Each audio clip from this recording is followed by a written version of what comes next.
Hey, welcome back to the garden. My name is Jair and the weather is finally good. It's finally warm today, so we're going to plant a lot of seedlings. So join me in the garden and let's get started. Starting off with the entrance of the garden, this is the little sweet pea trellis, and a few sweet peas have been coming up, but not a lot. So I'm probably going to sow a few more seeds back at home and then plant them around the trellis, and then eventually get a few sweet peas over here. Next up, we're going to plant something around the corner trellises, both over here and over there. Now, I have been growing quite a lot of pumpkin seedlings, and the butternut squash is what I'm going to plant over here in the corner trellises. 2 on this side, 2 on that side. So that's the first thing we're going to put into the ground.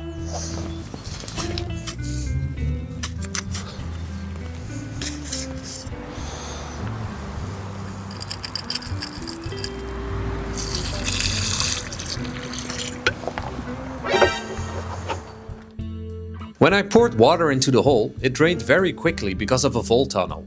So I decided to create a new hole a bit more to the side, just to discourage the vole from sniffing around my new seedling.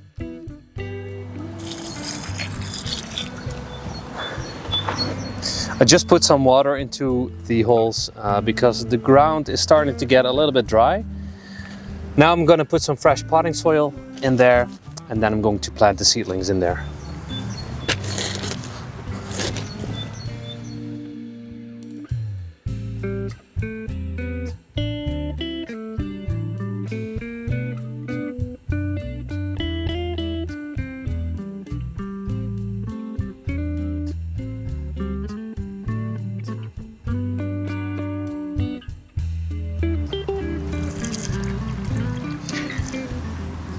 Now, the last frost date over here is around the 15th of May, and today is the 1st of May.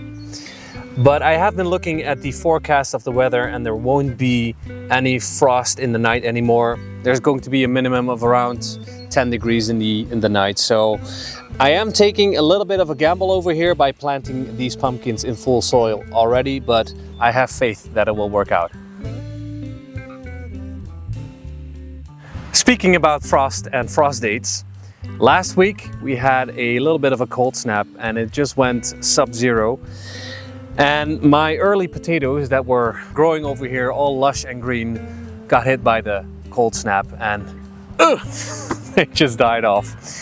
I should have covered them, rookie mistake. But the good news is that they are actually re-sprouting again. So I'm just going to remove the dead leaves over here and then hope for the best. They'll probably have a little bit of a delay in their growth, and the potential harvest in the end will maybe be diminished, but we'll see in a few months. In other potato-related news, my main crop potatoes in these 2 beds have started sprouting, so I am very delighted to see that. These, of course, will take the entire season to grow, but like I said, I'm very glad to see that they are coming up. Back at home, I've sown some red onion seeds, but none of them have germinated. I have no idea why, but it is what it is. So I bought some onion sets, as you can see over here. I bought 2 types. One is the Stuttgart Riesen, which is the common white onion, and the bigger one over here, we have no idea which kind it is. The lady in the shop couldn't tell us, so we'll see. Maybe it's the same, but just bigger. So we're gonna plant them in this bed over here.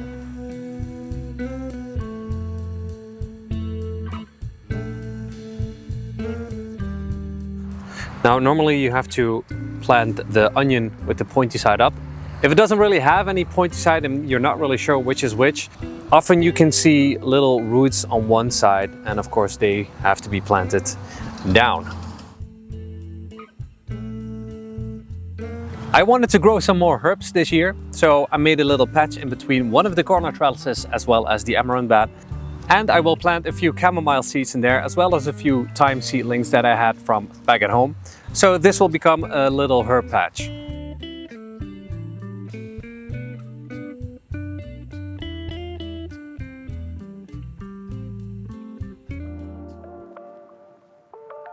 All right, let's go past a few of the beds and I'll tell a little bit about them.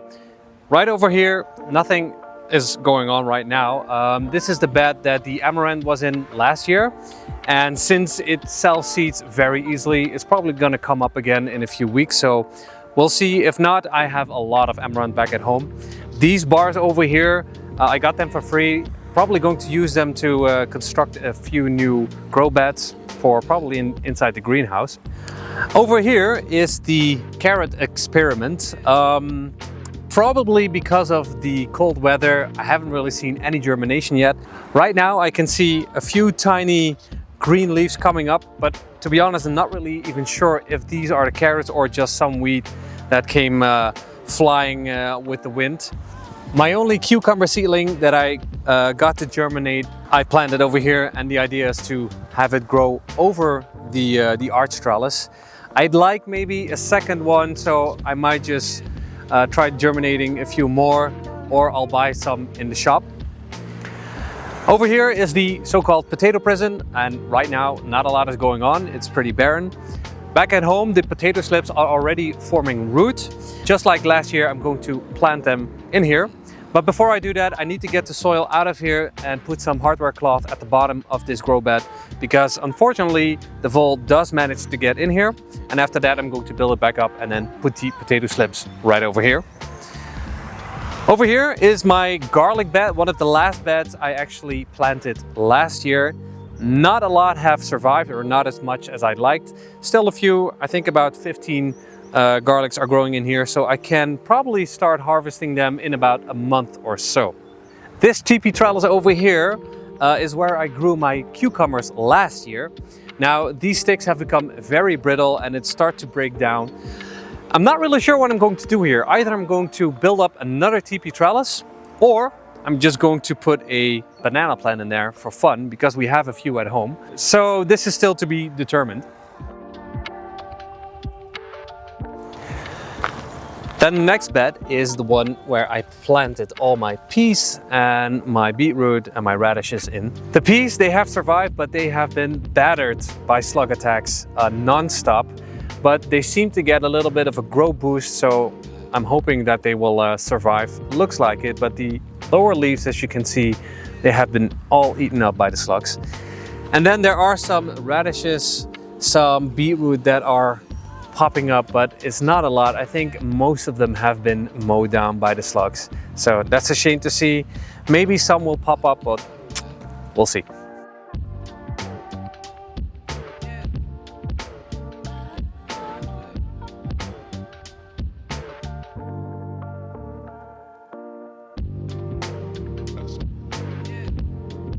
Just like last year, this is going to be a corn and pumpkin bed, but the main difference with last year is that this is going to be a sweet corn bed. Now over here we have the two new bean beds. There aren't any beans in there yet, but they will come later. I planted some of the lettuce in there, as well as the single spinach plant that I managed to germinate. This is the ever-changing cold frame hotbed, but I've planted the bok choy over here and the Chinese cabbage over there. This is of course the flower bed. Not much going on yet, but that will again come later. Over here I bought a courgette plant from the nursery, because I somehow didn't manage to germinate the courgette plant, so I'll try that later. And over here, as well as in the bed behind me, are the broccoli plants. And then 3 of the 12 fava beans that I've planted actually sprouted, and I have 2 kabocha pumpkin plants at the end of the beds. So yeah, a lot of plants in the ground right now, and I'm very happy.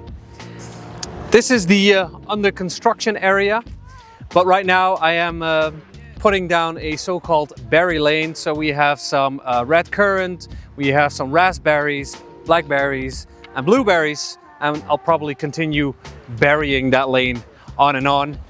And of course, right over here, as I've mentioned it multiple times before, is going to be the spot that I'm going to build my greenhouse. It's coming very soon. You want a sneak peek? 3, 2, 1.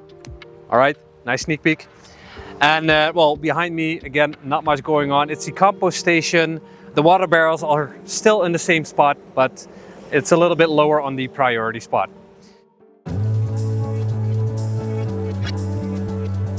And as a last step, I use some straw as mulch around the seedlings. I can do a whole video on mulching, but for now the main reason is to keep the soil moist by reducing evaporation during the warmer days. Well, so much for the update right now. A lot has changed in a year, and if you're curious how the garden looked a year ago, then check this video right over here.